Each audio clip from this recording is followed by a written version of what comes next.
আমার কাজিনদের সাথে কাটানো প্রত্যেকটা মুহূর্তই অনেক সুন্দর। যেহেতু আমি বা আমার কাজিনরা ফুডি, তাই শেয়ার করলাম কী কী খাওয়া দাওয়া হয়েছিল সেদিন। ফার্স্টে নিয়েছিলাম আমরা চিকেন ড্রামস্টিক। এখানকার ড্রামস্টিকটা অনেক মজার, আমরা যতবারই যাই এটা নিয়ে থাকি। তোমরা কেউ কখনো গেলে অবশ্যই ট্রাই করো। নেক্সট নিয়েছিলাম বাটার নান আর চিকেন মাঞ্চুরিয়ান, এটাও অনেক টেস্টি ছিল। এরপরেও আমাদের মন ভরেনি, তাই চিকেন চাউমিন অর্ডার করা হয়েছিল। আসলে আমরা হাফ করে নান নিয়েছিলাম তো, তাই আরও, নয়তো নান খেলে অন্য কিছু খেতে ইচ্ছা করে না, হেভি খাবার, তাই পেট ভর্তি হয়ে যায়। আর আমার বান্টি আপু আর আমি তো চিকেন চাউমিন খেতে খুব পছন্দ করি, তাই আমাদের তো বেশ ভালোই হলো।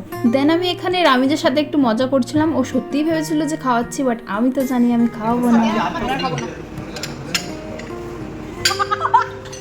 এটা কি হলো? ये क्या हुआ? गला अवधि पानी आ गया, गामचा भी खुल गया मेरा। बोलना बोले खाली